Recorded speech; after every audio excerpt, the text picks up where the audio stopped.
and welcome to your clay box. So if you got a box like this at our StudioBox pickups, you have a clay box. So let's take a look at what we have on the inside here.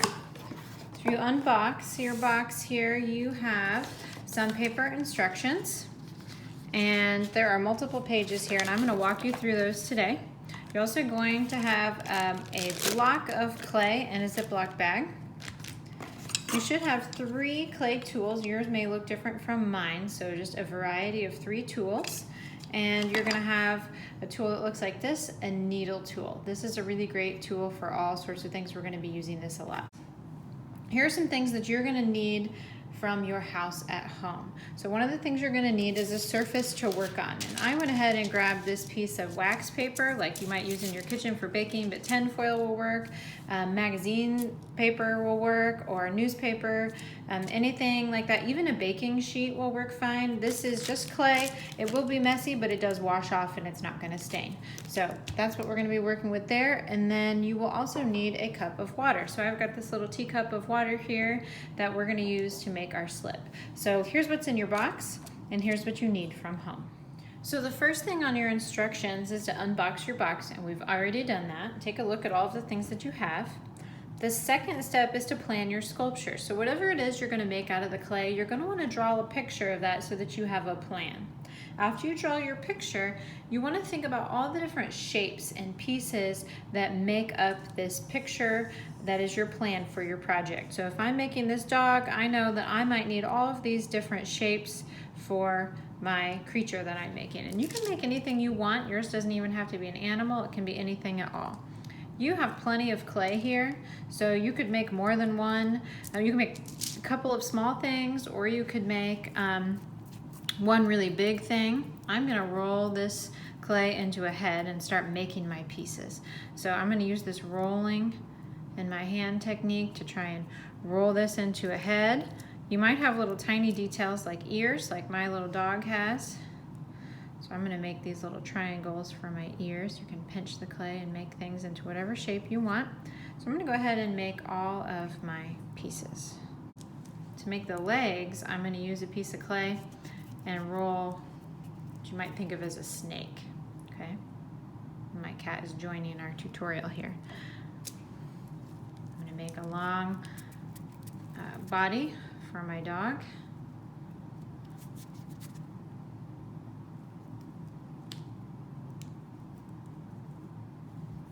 Okay. And as you're making your pieces, you might think about how big you think things need to be. So I'm looking at these pieces and I'm thinking that head might just be a little too big. So I'm gonna pinch off some of that clay. As I see my pieces coming together, I can make some decisions about size and shape. That feels a little bit better. And I think this leg might be a little too skinny. So I'm gonna fold it in half and maybe make it a little bit thicker. And then I'm gonna think about how long I want those legs to be. And maybe that looks like a good size. I might pinch off a little bit more. So I'm gonna keep going until I've got all my parts. All right, so I've got my pieces, and that's gonna take me to my second page of instructions. So number 4 is talking about how to connect your pieces, and there's a really important way to do this. So I know that my clay is pretty sticky, it's really wet, so if I want to take the head and the body, I could squish those together, and I could even hold this upside down like a Dairy Queen Blizzard, and that head is not going to fall off because the clay is wet and sticky, okay? But when our clay dries, before I can cook it in my kiln, our clay has to dry completely out, and when that happens, anything that's just squished on lightly like that, even though it really seems like it's gonna stick, it's just gonna pop off when it dries. So there's 2 steps that are really important anytime you're going to connect 2 pieces if you want them to stay. The first part is called scoring. So any part that you wanna connect, I wanna connect the head to the body, I'm going to score. And you could use your needle tool to score, or you could use some of the wooden tools that are in there, but basically what I'm doing is roughing up the surface there. There's no right or wrong way to do it. It doesn't have to go in a certain direction. I'm making what I like to think of as Velcro. So when I am putting some Velcro shoes on, the 2 pieces of Velcro connect together and hold together, locking together like this. When I push these 2 pieces of clays together, all that rough texture is gonna kind of lock together. Now once you have scored the two parts that you're going to connect, here's my body and my head, I'm also going to need to slip that area before I connect it. And I like to think of slip as like the glue of clay. So scoring is like your Velcro. We're going to do an extra measure and glue it together using slip. Now all slip is a little bit of water with some clay in it. And you're gonna need to make mud out of this clay. So you can squish down in here with your hand and turn that into mud.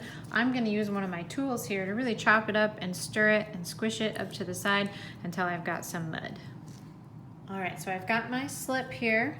There is no right or wrong way to do it. In fact, you could do this with just water, but slip works a little bit better. And I'm gonna get some of this slimy clay on my finger, and I'm going to just gently put a little bit on the part that I have scored. I'm not going to squish it down in because I don't want to squish the score areas. And I'm going to push together the head and the body here.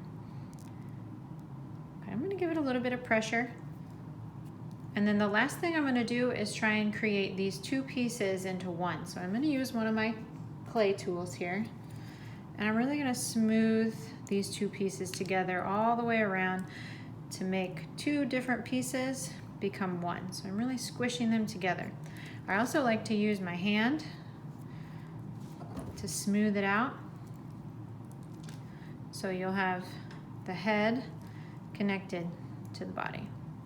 Now I'm going to do the same thing when I'm connecting the feet. So I'm going to go ahead and score all four areas where I'm going to connect the feet. And I'm also going to score the ends of the feet too. And then I'm going to slip each connection joint and push them and smooth them together. All right, so I had a pizza delivered to my house, so I had to stop my project.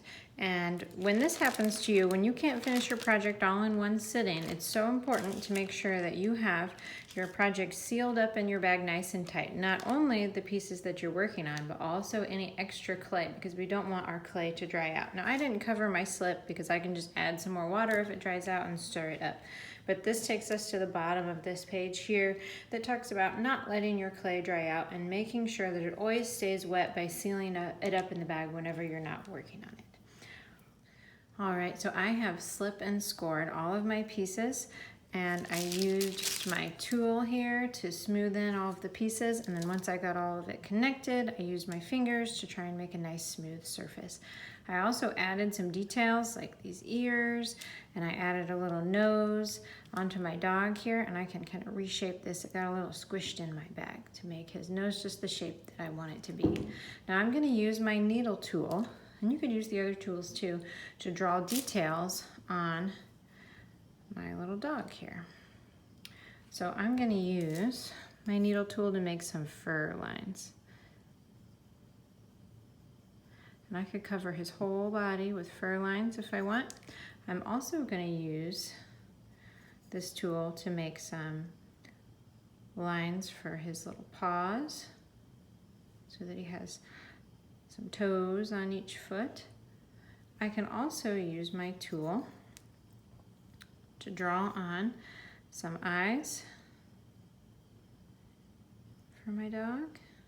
Maybe he's got little eyebrows. Okay.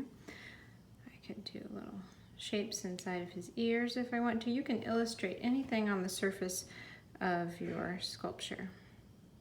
I could add a little nose with clay, or I can draw the nose on there. I could even make his mouth open, and I could add little teeth if I wanted to. So he's got a little smile. So I'm going to keep working on my dog using my needle tool to add all sorts of little details. When you're done with your project and you're ready to return your box, you are going to want to return all of your extra clay for someone else to use and your sculpture that you made sealed up in a bag. Now, I have lots of extra clay left. You're welcome to make more than one thing and use all the clay that you've got, but I'm going to put my extra clay in this baggie. I don't want my dog to get too crunched. That bag is a little crowded because I have lots of extra clay. So I'm going to use a second baggie here. You can also wrap up your sculpture in saran wrap if you need to, if you don't have another baggie at home, but you have that. But we're going to return our sculptures wet. So we don't want them to be dried out. So we don't want to leave them out into the air. So as carefully as you can, I'm going to put my sculpture in here. And I'm going to return my sculpture to school because since it's still wet clay, I'm going to need to put it in my kiln, which is my oven for cooking clay. And I will take your project and when you return your box, and I will actually put it in the kiln and cook it for you, and you'll get it back when it's nice and hard. The last thing that you're going to do with your project is repack up your box. So you can leave this little square piece of paper in there. You're going to need to return your 3 tools, and you don't need to wash them. I'll wash them once I get them back, but our 3 wooden tools. And you're going to need your needle tool back in there, and you're going to need to put any extra clay that you have because someone else can use that clay to make another project. And then I'm actually going to even have you return our instructions here so somebody else can use them. So I'm going to put my instructions in order and put those back into the box. I'm going to shut my box. Now remember that you're going to be returning your project to me so that I can cook it and then get it back to you. So I have a number on each box, and I know that my number is number 30. So when you return your box, you're going to return your project right on top of the box, and I will know that that is your project, and I have your name written down on a chart that has the number for your box and the project that comes with it. So when you return your box to me, you're going to return it just like this. And I will remove your project from the baggie and let it dry out safely in the studio, and then I will cook it and send an email to your parents on when to come and pick it up. So I hope you guys had fun with your clay box, and I hope you get another StudioBox next month. Thanks for having fun with me making clay. Bye-bye.